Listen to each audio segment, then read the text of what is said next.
Hi everyone, welcome to the Mufasa book readings. My name is Julia, and today's reading will be reading from the book by Mel Robbins. The book is titled The 5-Second Rule. Enjoy.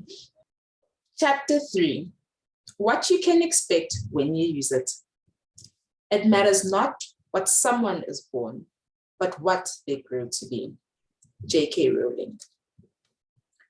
When I used the rule that first morning, I was as surprised as you are that something that stupid worked.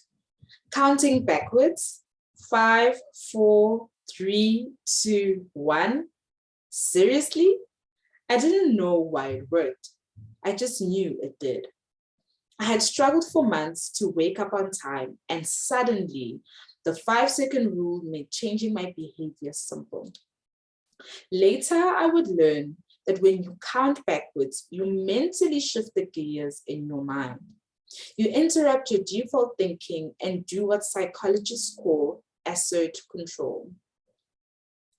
The counting distracts you from your excuses and focuses your mind on moving in a new direction. When you physically move instead of stopping to think, your physiology changes and your mind falls in line. In researching this book, I discovered that the 5-second rule, in the language of habit research, a starting ritual that activates the prefrontal cortex, helping to change your behavior. The prefrontal cortex is the part of your brain that you use when you focus, change, or take deliberate actions. I knew what the prefrontal cortex was, but I would soon learn through my research about the basal ganglia. Habit loops, activation energy, behavioral flexibility, cognitive biases, neutral plasticity, the process principle, and the locus of control.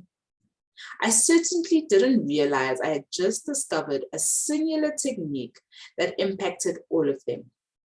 I used the rule the next morning and it worked. And then a funny thing happened.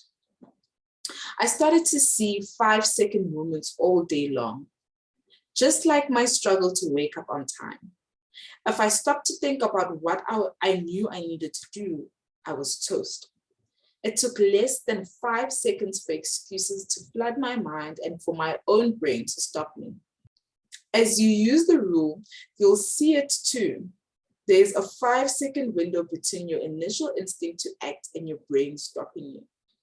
Seeing the 5-second window changed everything for me. The problem was clear. It was me. I was holding myself back 5 seconds at a time. So I made myself a simple promise. If I knew that I should do something that could change me for the better, then I would use the rule to push myself to do it, regardless of how I felt. I started using the rule to force myself to not only get up early, but also to get to the gym, look for a job, drink less, and be a better parent and wife. If I started to feel too tired to exercise, I would 5, 4, 3, 2, 1, and push myself out the door for a run. If I started pouring a drink that I shouldn't have, I'd 5, 4, 3, 2, 1, and put down the bottle of bourbon and walk away.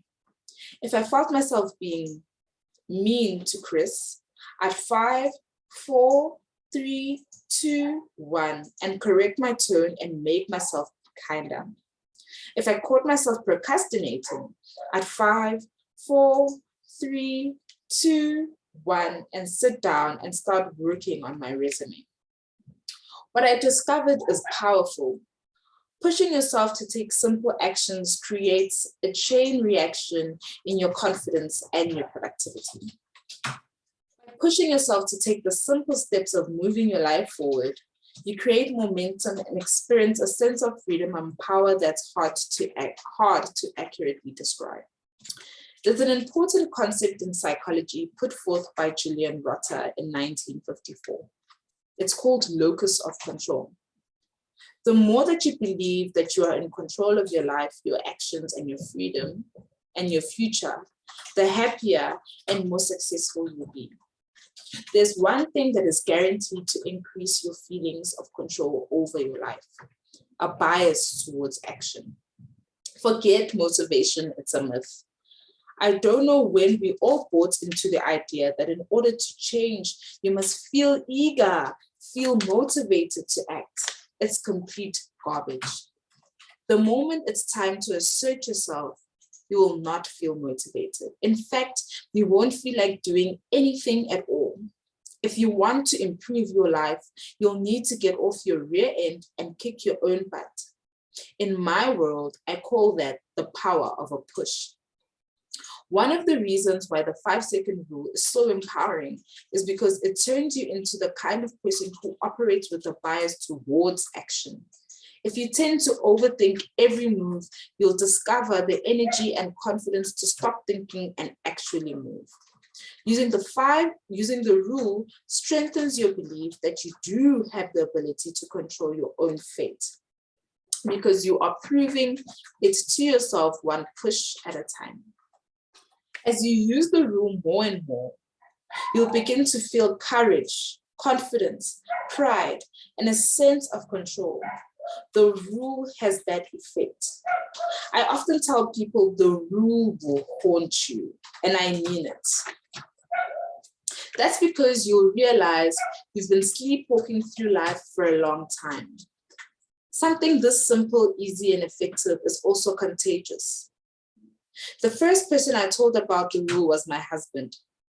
Chris has definitely noticed the changes, and particularly my mean demeanor. It was melting away, and that I was actually being proactive.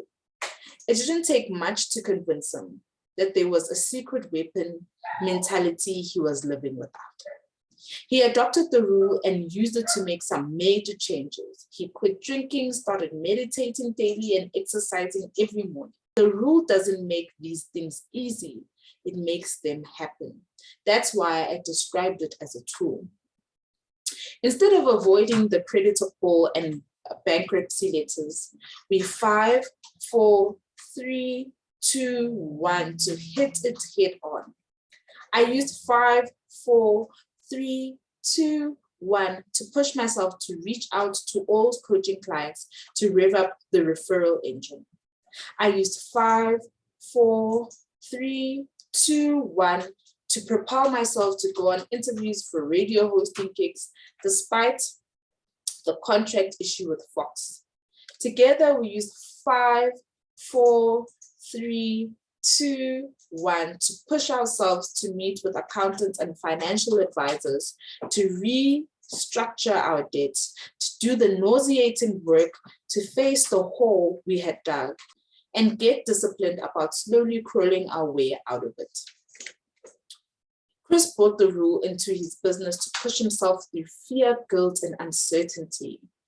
He and his partner met with dozens of advisors, crunched financial models, worked day and night until they closed the wholesale business and grew their retail location, enabling them to sell off select locations and pay back all as many investors and creditors they could. It's remarkable what Chris and Jonathan did. Grit, hustle, and commitment. They pushed, and pushed some more. To this day, when Chris reflects on the restaurant days, his mind will sometimes drift towards feeling like a failure. When he catches himself thinking those negative thoughts, he uses 5, 4, 3, 2, 1 to redirect his mind, to think about what they did build. 7 restaurants, an incredible employee culture, millions in revenue, and a remarkable brand. Did it end up how he had dreamt? No, it didn't. But what he learned about business partnership and himself during the process is worth more than money can buy. There's nothing more powerful than the feeling of confidence and pride you gain when you keep trudging forward. Face life's challenges head on and push yourself to change for the better.